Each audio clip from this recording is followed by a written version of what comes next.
Bienvenidos a un nuevo encuentro de introducción a la fluidodinámica de procesos, dedicado a aspectos de la mecánica de fluidos para ingenieros químicos, para profundizar en los aspectos claves del comportamiento de los fluidos en equipos de proceso. Mi nombre es José Ángel Sorrentino, soy el editor de este contenido y los acompañaré en este recorrido. El aspecto que veremos en esta oportunidad corresponde al tema, preámbulo, y en particular, estudiaremos los contenidos asociados a una breve historia de la mecánica de fluidos. Lo que hoy conocemos como mecánica de fluidos o fluidodinámica fue durante mucho tiempo una historia paralela de dos enfoques aparentemente excluyentes, como dos ríos que fluyen paralelamente sin conectarse aunque van a descargar al mismo mar. Por una parte, los ilustrados, matemáticos y físicos desarrollando una disciplina sólidamente sustentada, pero que para obtener respuestas concretas requería de grandes suposiciones simplificadoras de los complejos modelos matemáticos desarrollados. Aquí vemos por ejemplo uno de los llamados problemas del milenio, las ecuaciones de Navier-Stokes, impecablemente formuladas pero sin solución casi hasta nuestros días. Por la otra, los empíricos ingenieros y técnicos que necesitaban herramientas de cálculo para construir los complejos sistemas hidráulicos requeridos por la civilización, como acueductos, sistemas de irrigación y distribución de agua, naves para transporte marino, máquinas basadas en el movimiento de los fluidos como molinos, sistemas de bombeo y conversión de la energía de los ríos en potencia. Aquí vemos por ejemplo un acueducto romano, que a pesar de ser impresionante como obra civil por la tecnología para sustentarlos con arcos soportados sin cemento, fueron construidos con una inclinación milimétricamente precisa para que el agua fluyera por el canal en la parte superior suministrando el caudal adecuado a las ciudades. El primer enfoque es conocido como la hidrodinámica y su orientación es rigurosamente matemática y teórica, y para obtener resultados requiere de simplificaciones, como la muy conocida suposición de fluido invísido o sin viscosidad, que permite obtener el principio de Bernoulli. El segundo enfoque es conocido como hidráulica y se trata de una orientación empírica, basada en la adquisición de conocimiento a partir de la experiencia, y resume los principios prácticos que han permitido a lo largo de la historia la construcción de sistemas de flujo para irrigación y transporte de agua, pero que podría incluir los avances de la navegación, el uso del viento y los ríos, para producir trabajo mecánico. Como ejemplo de esto podemos mencionar la ley de Darcy de la filtración que no solo permite dar coherencia al cálculo de filtros sino que es la base del flujo en medios porosos. Fue a partir de finales del siglo XIX y más precisamente a mediados del siglo XX que una nueva ciencia aparece por la combinación de ambos enfoques con la teoría de la capa límite desarrollada por Prandtl, para explicar por ejemplo el desarrollo de las fuerzas de sustentación en el ala de un avión, que permitió el vertiginoso desarrollo de la aerodinámica. El mundo antiguo está lleno de evidencias de que se hicieron logros importantes en la comprensión del flujo de fluidos, desde herramientas y armas primitivas, como remos, timones, flechas y boomerangs. Desde el comienzo de la historia de la humanidad, la necesidad de irrigación y suministro de agua fue, junto con los afanes de conquista de ríos y mares, la fuerza impulsora del desarrollo de sistemas de riego de cosechas y transporte de agua de las fuentes a las ciudades. Estructuras de riego en Mesopotamia y los legendarios acueductos romanos son testimonio de ello. No cabe duda que ríos y mares fueron la herramienta de dominio y conquista entre civilizaciones, varias de las cuales se sucedieron unas a otras en el señorío del mar Mediterráneo y más tarde de los océanos Atlántico y Pacífico. Desde los pioneros fenicios hasta la Armada Española, muestran que el dominio de la flotabilidad y la estabilidad se dominaban mucho antes de que las teorías al respecto fuesen completamente desarrolladas. Las culturas persa y árabe desarrollaron los llamados Qanat en Persia o Mesopotamia y Falaj en Arabia para conectar pozos de aguas subterráneas con pueblos y sembradíos. Existen evidencias de este tipo de acueductos rudimentarios más de 1000 años antes de Cristo. Ductos subterráneos llevaban el agua desde los puntos altos y varios pozos a lo largo del trayecto se usaban para construcción e inspección. Presas, compuertas, vertederos y canales constituían este sistema de distribución. Varios de estos sistemas están aún en uso, aunque algunos solo con fines turísticos. Aun siendo cierto que los sistemas de suministro de agua fueron extensivamente usados por casi todas las civilizaciones antiguas, no cabe duda que fue el Imperio Romano quien les dio las dimensiones y magnificencia que aún hoy impresionan. Por supuesto, donde la gente común se asombra solamente por los métodos constructivos y la tecnología de los arcos, nosotros identificamos que su importancia radicaba en los ductos o canales que transcurren por el tope de los mismos, con una inclinación muy leve que se desarrolla por muchos kilómetros. A pesar de la magnificencia de los acueductos que hemos visto, debemos notar que llevaban agua de cotas elevadas a cotas bajas.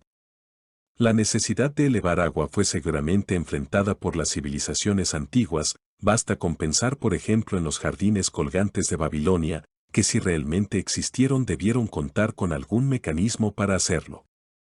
Los musulmanes introdujeron la noria movida por animales a España, como la que hubo en la Alhambra de Granada, cuyos restos aún pueden verse cerca de los jardines del Generalife. En última instancia los jardines recibían suministro de agua por gravedad, pero una noria como la mostrada elevaba el agua a un reservorio elevado desde donde se distribuía. El funcionamiento se basa en una serie de vasijas unidas por una cadena. Cuando están abajo, las vasijas se llenan en el reservorio inferior. El animal se mueve en círculos y acciona un eje vertical que mediante un engranaje cambia la dirección del movimiento haciendo posible vaciar las vasijas a un nivel más elevado. La misma idea de la noria fue utilizada usando el caudal de los ríos y restos de tales artefactos se encuentran diseminados por lo que fue Persia, por Arabia y el norte de África, pero sin duda, a pesar de haber sido usado en su época solo movido por mano de obra esclava, el tornillo de Arquímedes es la primera bomba de desplazamiento positivo, aunque solo incrementaba la presión por cambio de elevación. Un fluido moviéndose generando potencia es el principio de la turbina, pero este principio ya se usaba para moler cereales. Por una parte, los molinos de agua hacen que el movimiento del río se convierta en un movimiento rotatorio que acciona la piedra que muele el cereal. Lo mismo ocurre con los molinos de viento. Los persas usaron unos molinos de viento ya hace más de 1000 años, quizá no tan famosos como los que enfrentó el Quijote creyendo los dragones, pero algunos aún en funcionamiento. Los ríos fueron la fuerza que impulsó el desarrollo de las primeras civilizaciones, los egipcios a lo largo del Nilo, los persas en Mesopotamia, entre el Tigris y el Éufrates, los chinos alrededor del río Amarillo y las culturas que se desarrollaron a lo largo del río Indo. Todas tuvieron que dominar la navegación a través de la corriente fluida. Sin embargo, el mejor dominio de los principios fluidodinámicos aplicados a la construcción de embarcaciones para el comercio y la guerra fue exhibido por las civilizaciones mediterráneas, comenzando por los mercaderes fenicios y seguidos por los griegos y romanos. También en el Océano Índico, varias culturas lograron conquistar el mar y desarrollar florecientes rutas comerciales, eso sin mencionar la mitológica potencia vikinga que pudo haber cruzado el Atlántico mucho antes que Colón. Manteniendo el foco en lo que nos ocupa, es claro que ninguna de esas civilizaciones hubiera logrado tales objetivos sin el dominio técnico de los principios de flotación y estabilidad, y por lo menos una comprensión empírica de la resistencia de fricción para producir relativamente eficientes formas del fondo de los buques, así como los dispositivos de vela y los remos y timones. Sea o no cierta la anécdota del descubrimiento, por parte de Arquímedes, del timo del que era objeto Herón II, rey de Siracusa, con una corona que debía ser de oro, el principio cuyo descubrimiento se atribuye al genio griego, cuando estando en la bañera exclamó Eureka, es la base de la fuerza boyante o de flotación y es el fundamento de la teoría de flotabilidad. Finalmente, pero no menos importante, esas civilizaciones antiguas tuvieron que dominar los principios de flujo en canales abiertos para construir cursos artificiales de agua, como el Gran Canal de China, así como las ya mencionadas instalaciones para acueductos y sistemas de irrigación. Todo este evidente conocimiento técnico estuvo seguramente acompañado de la correspondiente teoría, pero la falta de documentación es enorme, de hecho, incluso de muchos de los avances griegos por ejemplo, solo hay referencias provenientes de traducciones árabes de manuscritos originales perdidos u ocultos durante el oscurantismo. Echemos un vistazo a los aportes de los griegos Arquímedes y Herón, pero también a los del persa Al-Jazari, menos conocido pero igualmente importante. Son innumerables los aportes de Arquímedes a la ciencia, baste con mencionar el cálculo del número pi, el principio de la palanca o el concepto de centro de gravedad. Sin embargo, para la mecánica de fluidos debemos priorizar los ya mencionados, por una parte el principio de flotación o conceptualización de la fuerza de empuje, asociado a la famosa anécdota acerca de la corona, pero ampliamente documentado en su obra sobre los cuerpos flotantes, y por otra, el dispositivo de elevación de agua constituido por un tornillo sin fin, conocido como tronillo de Arquímedes. Herón de Alejandría, si bien no tan famoso como Arquímedes, es considerado el mayor experimentador de la civilización greco-romana y fue un ingeniero adelantado a su época. Ideó una primitiva máquina a vapor llamada eolípila, a veces llamado motor de Herón, que consistía en una esfera hueca conectada a una caldera provocando que por los tubos subiera el vapor hasta la bola y saliese por dos tubos estrechos acodados, haciendo girar la bola muy rápido. Sin embargo, esta máquina nunca tuvo un fin práctico y algunas fuentes comentan que el invento no era más que un juguete con la finalidad de entretener a los niños de la época. Usando principios análogos, se describe un mecanismo que permitía abrir y cerrar las puertas de los templos. El aire encerrado en la cámara se calienta con el fuego del altar, aumentando su presión y desplazando el agua que por su peso mueve unas poleas abre la puerta del templo. Otro ingenioso dispositivo, del cual pueden encontrar infinidad de videos en Internet, es la conocida como la fuente de Herón, que produce un flujo continuo de agua hacia y desde la vasija superior, basado en un juego de presiones de aire y agua. Los tres recipientes están comunicados con dos sellos herméticos en los tapones por donde se conectan los tubos. El agua va de A hacia C, por el tubo B, reduciendo el volumen de aire en C y aumentando su presión. El aire asciende por el tubo blanco y aumenta la presión en D. Este aumento de presión hace que el agua ascienda por el tubo D hasta el extremo de la fuente y llene de nuevo el recipiente A. Si bien en una época muy posterior, pues vivió alrededor del siglo XII, Al-Jazari es famoso por haber escrito el libro del conocimiento de dispositivos mecánicos ingeniosos, donde describió 100 dispositivos mecánicos, en los que la hidráulica tiene un papel destacado como elemento motriz. Entre sus inventos se incluyen 5 diseños de bombas de agua, varios relojes hidráulicos, y sus famosas fuentes y autómatas musicales. Junto con los hermanos Banu Musa, del siglo VIII, autores del libro de los dispositivos ingeniosos que literalmente traducido sería el libro de los trucos, constituyen un ejemplo de todo el conocimiento creado en el mundo árabe y persa, que permaneció oculto a Occidente durante la Edad Media. Son parte de las competencias desarrolladas en la llamada Casa del Conocimiento o Gran Academia de Bagdad promovida por los califas Abbasid durante la Era de Oro islámica. Para tener acceso a formulaciones y teorías mejor documentadas es menester llegar al Renacimiento, que si bien es más conocido por el resurgir de las artes, fue sin duda un momento de esplendor para la ciencia. Quizá el cambio de época lo represente Galileo Galilei, quien formuló cantidad de teorías sobre el movimiento de cuerpos celestiales, y fue obligado a abjurar sus ideas heliocéntricas frente al Tribunal de Inquisición, pero cuyo aporte no tiene marcada influencia en la mecánica de fluidos. Vamos a centrar la atención en 4 figuras de esta época cuyo legado permitió dar base científica a la mecánica de fluidos: Leonardo da Vinci, Evangelista Torricelli, Blas Pascal y Sir Isaac Newton. Conocido sobre todo por sus pinturas como la Mona Lisa y la Última Cena, Leonardo da Vinci fue sin duda uno de los genios del Renacimiento por su erudición en muchos campos. Su capacidad pictórica fue extraordinaria como también sus trazos de dibujo de gran detalle, representando tanto la anatomía humana y animal, como sus ideas ingenieriles adelantadas a su tiempo. Combinando su detallado estudio de la anatomía de las alas de los pájaros, con sus ingeniosos mecanismos de engranajes y su conocimiento de la resistencia del aire al flujo, concibió su famosa máquina voladora, que no funcionó en su época porque no se habían inventado ciertos materiales y porque la fuerza humana no es capaz de desarrollar la potencia requerida para vencer el peso. Otro ingenioso invento es su prototipo de helicóptero que pretendía funcionar con la fuerza proporcionada por 4 hombres moviendo el sistema de engranajes que producían el movimiento axial. O su bote de paletas, que sin duda nos evoca los buques similares que varios siglos después fueron construidos para surcar muchos ríos de los Estados Unidos, por ejemplo. Pero, aunque menos impresionantes a primera vista, sus observaciones sobre la turbulencia son sencillamente visionarias.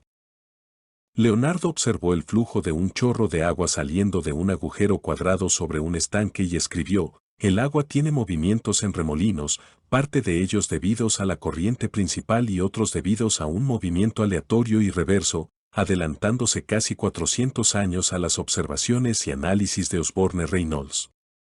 El agua trata de mantener su curso, pero al encontrar un obstáculo, completa el giro hacia su curso original con un movimiento circular y giratorio.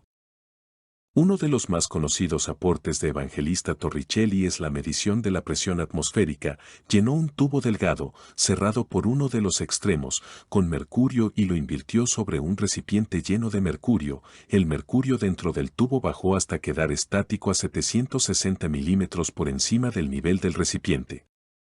Hoy en día, la unidad de presión milímetro de mercurio es conocida como Torricelli. Torricelli también explicó que los vientos eran producidos por el movimiento de masas de aire debido a la diferencia de densidades, lo que hoy conocemos como convección. Además, observó el flujo a través de orificios hechos en tanques y probó en su ópera geométrica que la velocidad a través del orificio es proporcional a la raíz cuadrada de la profundidad del líquido, lo que se conoce como el principio de Torricelli. Además de varios aportes en el campo de la matemática, como por ejemplo, la representación de los coeficientes binomiales ordenados en forma de triángulo y la primera calculadora, que funcionaba a base de ruedas y engranajes, Blaise Pascal demostró que los fluidos transmiten presiones, a diferencia de los sólidos que transmiten fuerzas. Este es el llamado principio de Pascal, clave en la estática de fluidos, que establece que la presión en todo el fluido es la misma, si el fluido está estático. Este concepto permitió desarrollar lo que hoy conocemos como el gato hidráulico, los frenos hidráulicos y cantidad de maquinaria que despliegan grandes fuerzas en un extremo del fluido aplicando pequeñas fuerzas en el otro extremo, debido a una diferencia de áreas. En un famoso experimento, Pascal demostró que la presión en un punto en el seno de un fluido es la misma en todas las direcciones. Lo hizo visualizando que la presión en el fondo de un tonel, determinada por la altura de fluido, producía chorros en todas las direcciones, como ocurriría en una jeringa conectada a una esfera pequeña. Esto vino a demostrar que la presión no tiene dirección, y que lo que tiene dirección es la fuerza debido a la orientación del área sobre la cual se ejerce la presión. Una combinación de los hallazgos de Torricelli y Pascal permite explicar un hecho conocido desde la antigüedad, como lo es el principio de los vasos comunicantes, según el cual el nivel de todos los recipientes conectados es el mismo. En realidad, el nivel solo es el mismo si las presiones en las superficies libres son iguales, lo cual no es cierto si los tubos conectan tanques a distinta presión. No es necesario abundar en la importancia de Sir Isaac Newton para la ciencia, pero en la mecánica de fluidos su aporte fundamental lo constituye la relación entre la rapidez de deformación de un fluido y el esfuerzo aplicado para deformarlo. En fluidodinámica, la rata de deformación se asocia con el gradiente de velocidad o tasa de corte. La ley de Newton de la viscosidad es una de las relaciones claves de esta ciencia. Durante muchos años, después del resurgimiento de las ciencias, el estudio de los problemas asociados a los fluidos transitó rutas paralelas, aparentemente inconexas, lo que resultó en una desafortunada división entre el campo de la hidráulica, que observa fenómenos que no podían explicarse, y la hidrodinámica, que explica fenómenos que no podían observarse. Fue un debate secular entre los teóricos y los empíricos, los matemáticos y los ingenieros.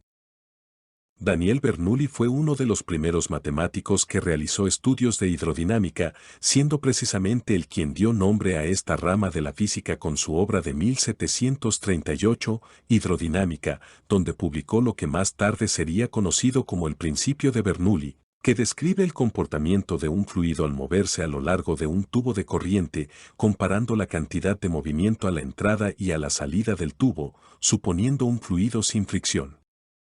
Si el principio se aplica entre dos puntos como los mostrados, el punto 2 está a una cota más baja que el punto 1 y su diámetro es menor, por lo que se incrementa la velocidad y se reduce la presión. En consecuencia, todo cambio en los términos asociados a elevación y velocidad debe compensarse con el correspondiente cambio en los términos de presión. Contemporáneo de Bernoulli, Leonhard Euler fue otro matemático suizo, considerado el ser humano con mayor número de trabajos y artículos en cualquier campo del saber, que introdujo varias convenciones referentes a la notación en los escritos matemáticos, como el uso de f de x, de la letra y para la unidad imaginaria, del símbolo para la sumatoria, de la base del logaritmo natural, conocido como el número de Euler. Es muy famoso su método para resolver ecuaciones diferenciales ordinarias, entre sus muchos aportes a la mejora de las aproximaciones numéricas. Sin embargo, aquí resaltamos dos de sus aportes. El primero es lo que se conoce como el enfoque euleriano, según el cual los principios de conservación se desarrollan siguiendo lo que pasa en una región fija del espacio llamada volumen de control, mientras que el segundo son las conocidas como ecuaciones de Euler de la mecánica de fluidos, o principios de conservación de la masa, la cantidad de movimiento y la energía, de las cuales la ecuación de Bernoulli es un caso especial. La segunda ecuación o ecuación del movimiento también es conocida como la ecuación de Cauchy. Joseph-Louis Lagrange es un físico, matemático y astrónomo italiano de ascendencia francesa que contribuyó enormemente en varios campos de la matemática y la física, pero que mencionamos aquí por su enfoque de los principios de conservación, conocido como descripción lagrangiana, que consiste en hacer un seguimiento de las partículas materiales o partículas de fluido, en contraposición a la descripción euleriana, que consiste en medir lo que pasa en puntos fijos del espacio. Pierre-Simon Laplace fue un astrónomo, físico y matemático francés, famoso por su contribución a las matemáticas con el método hoy conocido como transformadas de Laplace, que se usa para resolver, entre otras, ecuaciones diferenciales lineales en los problemas de dinámica y control. También es famosa la llamada ecuación de Laplace, una ecuación en derivadas parciales de segundo orden de tipo elíptico, con aplicaciones en muchos campos, entre otros la resolución de los problemas de flujo potencial. La tensión superficial explica el fenómeno de piezas de metal flotando en el agua a pesar de su densidad, pero también los fenómenos que ocurren en las interfaces, asociados a la curvatura formada en gotas y en los meniscos formados en un tubo capilar. La ecuación conocida como de Laplace-Young relaciona la diferencia de presión en la interfase entre dos fluidos de distinta naturaleza con las fuerzas debidas a efectos moleculares, representadas por la tensión interfacial. La tensión superficial explica el fenómeno de piezas de metal flotando en el agua a pesar de su densidad, pero también los fenómenos que ocurren en las interfaces, asociados a la curvatura formada en gotas y en los meniscos formados en un tubo capilar. La ecuación conocida como de Laplace-Young relaciona la diferencia de presión en la interfase entre dos fluidos de distinta naturaleza con las fuerzas debidas a efectos moleculares, representadas por la tensión interfacial. Jean d'Alembert fue un científico y pensador francés de la Ilustración, que logró formar parte de la Academia de Ciencias con solo 25 años. Aún conservan su nombre un principio de la física que relaciona la estática con la dinámica y un criterio de convergencia de series matemáticas. Sin embargo, en mecánica de fluidos es famoso su descubrimiento de una paradoja. Para un flujo potencial incompresible e invísido, la fuerza de arrastre es cero en un cuerpo que se mueve con velocidad constante en relación con el fluido. Esta conclusión haría imposible que los aviones volaran. Henri Navier es el creador de la teoría general de la elasticidad y escribió varias memorias sobre los canales de navegación, pero su mayor contribución a la mecánica de fluidos lo constituyen las ecuaciones que describen la dinámica de un fluido no compresible y que expresan los principios de conservación de la masa y de la cantidad de movimiento lineal para los fluidos newtonianos. Estas se conocen hoy día como ecuaciones de Navier-Stokes y fueron considerados uno de los problemas del milenio. Las ecuaciones de Navier-Stokes son en realidad un conjunto de resultados desarrollados de forma más o menos independiente por Henri Navier, Augustin Cauchy, Simon Poisson, Adhemar Barré de Saint-Venant y Georges Gabriel Stokes. Stokes también estudió los efectos de la fricción interna de los fluidos sobre el movimiento de los sólidos sumergidos en ellos, que le llevó a calcular la velocidad terminal de una esfera que cae en un medio viscoso, lo cual pasó a conocerse como la ley de Stokes. Años después la unidad de viscosidad cinemática sería llamada el Stokes. El siguiente grupo de aportes históricos corresponde a los avances de la hidráulica, de aquellos técnicos e ingenieros dedicados a construir y operar la infraestructura de movimiento de fluidos que hizo avanzar las obras civiles e industriales. Antoine de Chessy desarrolló una ecuación que relaciona la velocidad del flujo uniforme en canales abiertos con la rugosidad, el radio hidráulico, y la pendiente o gradiente hidráulica. Manning, Bassin y Cater, entre otros, presentaron modos experimentales para calcular el coeficiente de Chessy. ¿Qué duda cabe que los romanos y antes que ellos los persas y otras civilizaciones antiguas tenían conocimiento sobre estos conceptos que los llevaron a construir obras majestuosas? Henri Pitot fue un ingeniero francés encargado del Canal del Mediodía, parte del deseo de Luis XIV de construir una vía navegable entre el Atlántico y el Mediterráneo. Allí desarrolló, para medir el caudal del canal, un ingenioso dispositivo que permitía medir la presión de impacto del flujo y a partir de ella estimar el caudal. Este dispositivo es conocido hoy como el tubo de Pitot. Este aparato no mide caudal sino velocidad, por lo tanto es uno de los dispositivos usados para medir el perfil de velocidad en un ducto mediante un tubo viajero. También es usado para la medición de la velocidad de los aviones. El tubo de Venturi fue creado por el físico e inventor italiano Giovanni Battista Venturi, para medir el flujo a partir de una diferencia de presión. Se trata de dos conos truncados de distinto ángulo, conectados por una garganta. Su funcionamiento se explica por el principio de Bernoulli, que predice que el aumento de velocidad debido a la garganta se compensa con una disminución de la presión. La no idealidad se contabiliza mediante un coeficiente del Venturi. El llamado efecto Venturi va mucho más allá del dispositivo inventado por el ingeniero italiano, pues es ampliamente usado como sistema de eyección, gracias a la disminución de presión en la garganta, que en ciertas circunstancias puede succionar en ese punto otro fluido. Los eyectores de vapor son usados como artefactos para producir vacío en equipos de proceso. Gottlieb Hagen llevó a cabo en 1839 una serie de experimentos midiendo la caída de presión de flujos a baja y alta velocidad, identificando que había dos regímenes de flujo, que mientras a bajos flujos o velocidades, la caída de presión varía linealmente con el caudal, después de cierto caudal o velocidad esa variación es potencial, prácticamente cuadrática. Para diámetro de tubería constante, Hagen observó una relación lineal entre la caída de presión y velocidad, pero con potencia 1.75 para la segunda. Por otra parte, en la zona de baja velocidad, hoy conocida como zona laminar, para caudal constante, encontró una relación potencial entre la caída de presión y el radio del tubo, con una potencia de menos 4.12, pero sugirió que debido a posibles errores experimentales quizá el exponente era menos 4. Jean-Louis Poiseuille fue matemático y físico francés que se volcó al estudio de la medicina. En 1828, su tesis doctoral se tituló Investigación sobre la fuerza del corazón aórtico. Inventó además un manómetro consistente en un tubo en forma de U que contenía mercurio y que usó para medir la presión arterial de perros y caballos. Sin embargo, era un método invasivo mediante la inserción de un catéter en la arteria. La ecuación que relaciona la caída de presión por fricción con el caudal o la velocidad, el diámetro de la tubería y la viscosidad del fluido es conocida como la ecuación de Hagen-Poiseuille y es válida para flujos en el llamado régimen laminar o viscoso. En su obra sobre las fuentes públicas de la villa de Dijon, Henri Darcy postuló la ecuación que relacionaba el flujo a través de un lecho de arena usado para filtrar el agua, con las presiones aguas arriba y aguas abajo, dando pie a la definición de permeabilidad, que es una propiedad del lecho. Aquí podemos ver la portada del libro de Darcy, uno de los dibujos originales del libro, con la ecuación por él mostrada y la representación esquemática de un filtro con la ecuación en la nomenclatura actual, incorporando la permeabilidad, K, y la viscosidad, μ.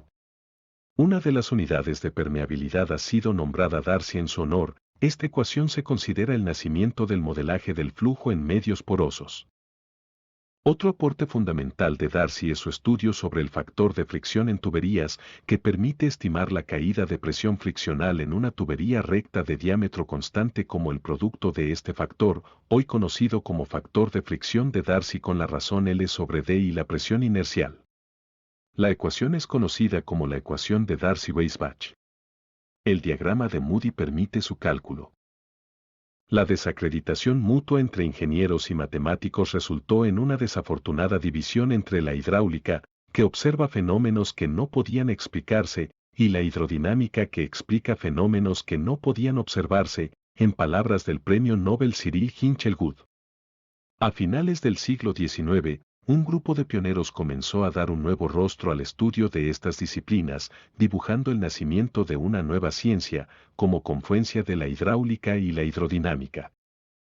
Había llegado el momento de dar fin a la dicotomía entre el enfoque meramente deductivo, la pura visión platónica y propia de la filosofía natural donde la experimentación es una mera formalidad para confirmar la visión ganada a través del pensamiento y el enfoque puramente inductivo, donde la experimentación es el origen del nuevo conocimiento. Es difícil identificar el fin de una época y el comienzo de otra, a menos que éste se produzca por un hecho extraordinario. Por ello sería posible incluir a Poiseuille y Hagen, así como a Navier y a Stokes entre los pioneros que a finales del siglo XIX sentaron las bases de lo que hoy es la moderna mecánica de fluidos. Mencionaremos algunos de ellos, entre los que sin duda descolla el aporte de Osborne Reynolds. Siguiendo la línea de Hagen, el británico Osborne Reynolds llevó a cabo una serie de experimentos para identificar la transición entre régimen laminar y régimen turbulento. Aquí vemos a la derecha la ilustración original de su trabajo de 1883, donde, mediante una cuidadosa adición de colorante en el centro de un conducto, describió las características de ambos regímenes y de la transición. En el video podemos ver tales hallazgos. La trascendencia del aporte de Reynolds no radica simplemente en su muy conocido experimento, sino en la explicación que dio a las características que definen esa transición, mediante la aplicación de lo que hoy se conoce como principio de similaridad y que se basa entre otras cosas en los conceptos de análisis dimensional que en esta época varios autores contribuyeron a formular. La existencia de un régimen u otro dependía, según Reynolds, de la relación de tamaño entre las fuerzas de inercia y las fuerzas viscosas. Estos cocientes adimensionales son hoy en día muy utilizados para describir muchos fenómenos y para agrupar las variables y son la base de lo que se conoce como escalamiento. Aunque existen evidencias de que Stokes había introducido la idea en 1851, Arnold Sommerfeld, en 1908, sugirió denominar este grupo adimensional como número de Reynolds. La descripción de Reynolds va más allá, e identifica la fluctuación de velocidad como una característica esencial del régimen turbulento, introduciendo el concepto de promedio temporal de la velocidad y de la fluctuación de velocidad que ocurre en todas las direcciones. Además, definió el esfuerzo turbulento, hoy conocido como esfuerzo de Reynolds, como asociado a esas fluctuaciones de velocidad. John William Stratt, conocido como el Barón Rayleigh, ganó el Premio Nobel en 1904 por sus investigaciones sobre los gases, dentro de las cuales descubrió el argón. Otro de sus aportes fundamentales fue el tratamiento teórico de la dispersión elástica de la luz por parte de partículas mucho más pequeñas que la longitud de onda, llamada la dispersión de Rayleigh, que explica el color azul del cielo y el rojizo del ocaso. También describió la llamada inestabilidad de Taylor-Rayleigh. Sin embargo, lo incluimos en este resumen por su defensa del principio de similaridad, por su convicción de que la simplicidad y la teoría eran parte del método científico y que los diversos fenómenos poseen similaridades intrínsecas. Varias técnicas se han usado para aplicar este principio, entre ellas el análisis dimensional, que le sirvió por ejemplo para postular un número adimensional asociado a la convección natural. William Froude fue un ingeniero inglés, dedicado a la hidráulica naval, el primero en establecer leyes confiables respecto a la resistencia que el agua ejerce al avance de los navíos y a calcular su estabilidad. En la mecánica de fluidos, un parámetro adimensional, muy usado en la descripción del flujo en canales abiertos, lleva su nombre, el número de Froude. Moritz Weber, a finales del siglo XIX, formuló un parámetro importante para estudiar la atomización de un líquido, que es la razón característica entre las fuerzas aerodinámicas que ejerce el gas sobre una película delgada, o inercia, y las fuerzas de tensión que actúan en la superficie del líquido. El número de Weber es útil en el análisis de flujos en donde existe una superficie entre dos fluidos diferentes y en la formación de gotas y burbujas. Recordemos que la tensión superficial es la causa de que objetos como agujas, hojillas, hojas vegetales e incluso insectos no se hundan en el agua a pesar de su peso. Maurice Cuet fue un físico francés conocido por sus aportaciones a la reología y a la teoría del flujo fluido. Diseñó un viscosímetro cilíndrico para medir la viscosidad. Describió un tipo de flujo que hoy lleva su nombre, resultado de aplicar la condición de no deslizamiento a un fluido cuando las paredes que lo contienen se mueven. De ahí obtiene las condiciones de contorno para determinar la velocidad, lo que permite extender el flujo de Hagen-Poiseuille a un caso más general. El flujo entre dos placas que se mueven sometidas simultáneamente a un gradiente de presión en cualquiera de las direcciones representa la solución más general a los flujos de Cuet. Sin embargo, no cabe duda que los viscosímetros rotacionales son la mayor aplicación de los hallazgos de Cuet, puesto que este tipo de medidores permite determinar el mapa reológico de fluidos no newtonianos. El inicio del siglo XX vino acompañado por dos eventos de singular importancia. Por una parte, en 1903, los autodidactas hermanos Wilbur y Orville Wright, en un despliegue de teoría y práctica combinadas, diseñaron y construyeron un aeroplano, que aun siendo una invención primitiva contenía los elementos esenciales de la aviación moderna. Por la otra, en 1904, el alemán Ludwig Prandtl publica un artículo pionero sobre lo que denominó capa límite, que vendría a revolucionar el estudio del movimiento de los fluidos. Prandtl postuló que el flujo puede dividirse en dos regiones, una capa cerca de la superficie sólida, donde los efectos de fricción son dominantes, y otra, lejos de la pared donde tales efectos son despreciables y la cuestionada suposición de Euler y Bernoulli de fluido invísido era aplicable. El canal de agua usado por Prandtl, en la Universidad de Hannover, era un contenedor con una pared intermedia. El agua circula gracias a la rueda con paletas y es guiada y tranquilizada con las guías y mallas mostradas en A y B. Se inserta un objeto en el punto C que perturba el flujo. Lo ingenioso de la visualización es que se añadieron partículas de hierro en forma de pequeñas y delgadas lamelas que hacían que todos los sitios del flujo deformado, en particular los vórtices, eran visibles por el brillo particular de las lamelas en ese sitio. Aunque prácticamente relegado en los resúmenes históricos, el zoologista Friedrich Alburn presentó visualizaciones parecidas usando un tanque de agua quieta donde movía objetos horizontalmente con un mecanismo que llevaba acoplada la cámara. De nuevo, la ingeniosa adición de esporas de Lycopodium permitía, gracias a las trazas de las mismas en la fotografía, identificar la orientación y tamaño del campo de velocidades. El mismo Prandtl reconoció la excelencia de las visualizaciones de Olven, pero diversas circunstancias hicieron que sus caminos se separaran y Prandtl desarrollara su pionera escuela en la Universidad de Göttingen, reconocida como el inicio de la mecánica de fluidos moderna. Si bien su trabajo pionero, introduciendo el concepto de capa límite, fue desarrollado en la Universidad de Hannover, fue como profesor en la Universidad de Göttingen que Prandtl llevó a cabo su teoría, a través, principalmente, de dos de sus estudiantes de doctorado, Heinrich Blasius y Theodor von Karman. Este último desarrolló gran parte de su actividad en la Universidad de Aachen. Usando la técnica de escalamiento, Prandtl simplificó buena parte de los términos de las ecuaciones de Navier-Stokes y formuló las llamadas ecuaciones de la capa límite para fluidos de viscosidad y densidad constante. Uno de sus alumnos, Heinrich Blasius, resolvió el caso en el cual el gradiente de presión en el eje X es despreciable frente a los demás. Otro de los estudiantes de Prandtl, el húngaro Theodor von Karman, realizó gran parte de sus aportes liderando el Instituto Aeronáutico de la Universidad de Aachen y al comenzar la Segunda Guerra Mundial, se trasladó al Laboratorio Aeronáutico de Guggenheim, en el Tecnológico de California. Sus estudios sobre vorticidad y turbulencia expandieron la aplicación de la teoría de capa límite. Muy influenciado por Prandtl, pues coincidió con él en Göttingen. Hermann Ecklichtin organizó toda la teoría de capa límite en un legendario libro, que es referencia obligada en la moderna mecánica de fluidos.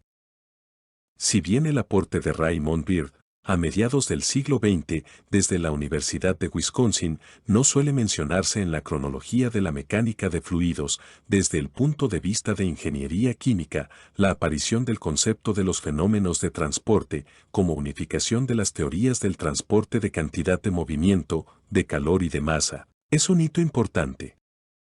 Beard postuló que el esfuerzo de corte, debido a una fuerza en la dirección X ejercido sobre un área orientada en la dirección Y, se puede interpretar como una densidad de flujo de cantidad de movimiento, flux en inglés. La cantidad de movimiento se transporta en la dirección contraria a como crece el gradiente de velocidad y esto obliga a colocar un signo menos en la ley de Newton de la viscosidad. Aún más, describió de manera análoga las densidades de flujo de cantidad de movimiento, de calor y de masa, poniendo en un marco general tanto la ley de Newton de la viscosidad como la ley de Fourier de la conducción y la ley de Fick de la difusión, puesto que los tres casos representan transporte molecular de cantidad de movimiento, calor y masa, respectivamente. El vertiginoso aumento de la potencia de cálculo computacional hace que muchas geometrías de flujo puedan ser resueltas numéricamente. Hoy la mecánica de fluidos se ha asociado con la computación para desarrollar herramientas de simulación que se engloban bajo el nombre de fluidodinámica computacional, CFD, por sus siglas en inglés, Computational Fluid Dynamics.